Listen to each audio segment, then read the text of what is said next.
Առաջին հարցադրումը Արցախի մասին վերջին շրջանում հնչող հայտարարությունների վերաբերյալ է, արցախցիների իմասնավորի, ասում է զենք ա եղել, չեն կրակել, ասում են իշխանությունները, առաջին խոսափողը, որ փաստացի չեն կռվել, փախել են, ճողոպրել են եւ Արցախի էլիտան հատկապես, որի տեսնենք կարևոր դերակատարներն այսօր Բաքվի բանտում են, փաստորեն ճողոպրել են Բաքվի բանտ։ Եթե դուք կհիշեք, մենք 2-3 տարի առաջ միասին զրուցում էինք, ես ձեզ ասում էի, որ Նիկոլը ոչ միայն Արցախի հանրապետությունը Թուրքին հանձնելու հանձնառությունն է ստանձնել, այլ նաև էթնիկ զտման եւ ցեղասպանություն իրականացնելու հնարավորությունն է տալու Թուրքին ու Ադրբեջանցուն։ Ինչը ինքը արեց 2023 թվականին, երբ որ Արցախը հայաթափվում էր։ Ինքը կհիշեք, որ ուղիղ եթերով հայտարարեց, որ խաղաղ բնակչությանը ոչինչ չի սպառնում, այդ նույն թեզը օգտագործում էին նաեւ միջազգային հանրության շրջանում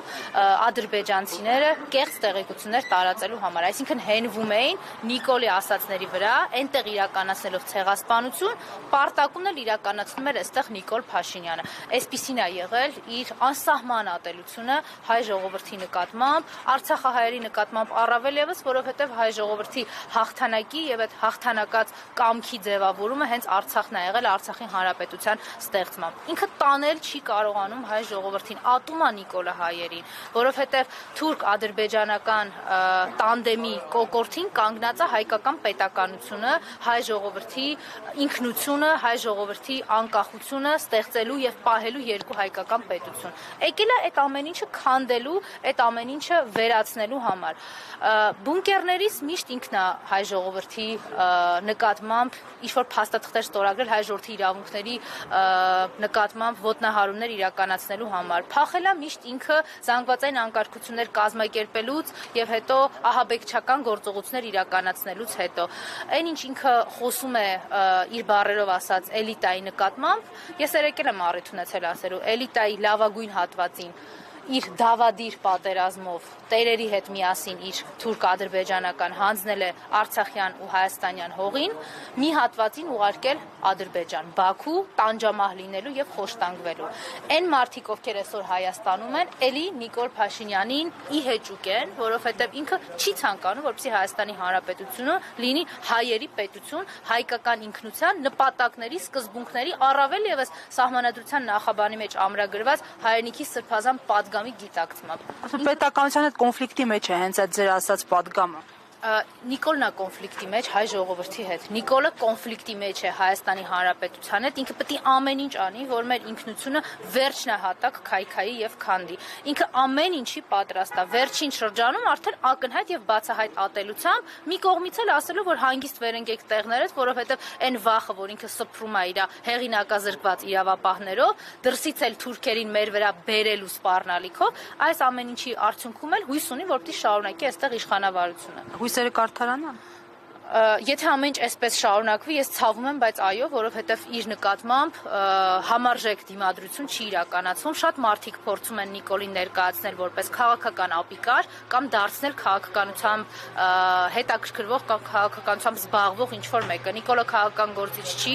Ես խորհուրդ եմ տալիս բոլոր ընդդիմադիրներին, մարդկանց, ովքեր իրականում հասկանում են, թե Նիկոլը ինչ կարգի ծառայություններ է մատուցել եւ մատուցում թուրքերի համար, հանուն թուրքերի այդ Էրդողանի գիրքը գրկելու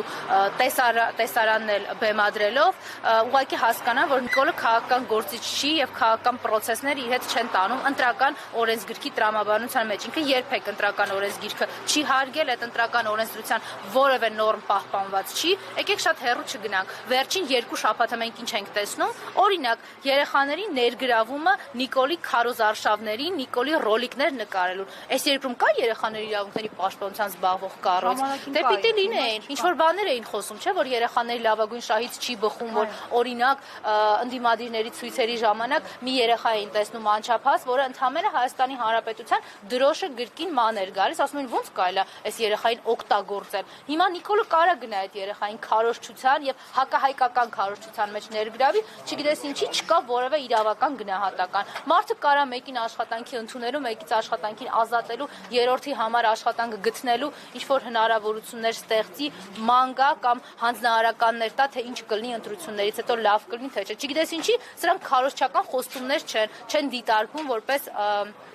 քարոզչության արդեն գործող ուժի մեջ մտած օրենքների եւ օրենսդրության խախտում։ Իհարկե, այս ամեն ինչը տեսնելով ակնհայտ է, որ անելու է ցանկացած բան Վահագն Հովակիմյանի հետ մի կողմից, Վահագն Խաչատուրյանի հետ մյուս կողմից կեղծելու առաջիկա ցանկացած քաղաքական process, եթե չլինի դիմադրություն։ Ադիգին Մկրտչյան, չգիտեմ այդ հարցին անդրադարձել եք թե ոչ, բայց կարծեմ դեռ քարոզչությունը չի մեկնարկել, բայց տեսնում ենք, որ ԿՊԱ-կաններ իրենց ուրախ ավտոբուսով գնում են գյուղից գյուղ, քաղաքից քաղաք, սա այսպես մրցակցային առումով օրենքի տեսանկյունից արդար է։ Ինչ օրենքի մասին մենք կարող ենք խոսել։ Մարդիկ ինչ ցանկանում են, դա էլ անում են։ Կա հիմա ընտրական օրենսգիրքով արդեն նախատեսված որոշակի նորմեր, որոնք այս պայդրությամբ գործում են։ Խոստումների արգելքը, բարեգործության արգելքը, դուք տեսել եք մարդու ուղի եթերով, ասում են գործի կընդունեմ, գործի չեմ ընդունի, այս ինչ մի բան ստեղ կսարքեն, այս ինչ թվին կսարքեն, 27 թվին պետք է ընտրվեմ, որ 27 թվին սա սարքեն։ Այս սրանք ոչ մի չի նկատում, որևէ կերպ սրանք քրեա իրավական գնահատականի չեն արժանանում, ժամանակի ինչ որ մոնիտորինգների իրենց հասարակական կազմակերպություններ, հռչակածները, որոնք բացառապես իբր անկաշկանդ եւ անկաշառ մոնիտորինգով էին զբաղված, չեն խոսում այս ամեն ինչի մասին։ Այսպիսի մթնոլորտում էլ ընթանալու է։ Այսինքն մարդը եթե կարողացել է 5000 մարդ սպանի, դրանից հետո պատասխանատվության մասին ինքը չի մտածում, կարողացել է 42000 քառակուսի կիլոմետր հայրենիքից թողի, ինչ թիվ են ասում, իսկ մատ վախենում եմ այդ թիվը ասեմ, որտեղ 29700 չգիտես ինչքան է կանգնելու վերջում։ Այդ իրանց համար տենց ժամանակի ընթացքում է, էլի, որ վերջում այդ երկաթի, դա հələ այսօրվա դրությամբ։ Այդ երկաթի կտորն էլ որ կպցրել են իրանց վրա ու փորձում են մեզ որպես դա բան բացառիկ երջանկություն մատուցել, որ այ գիտեք ինչ, այսքանը ձեզնից թողել ենք հələ։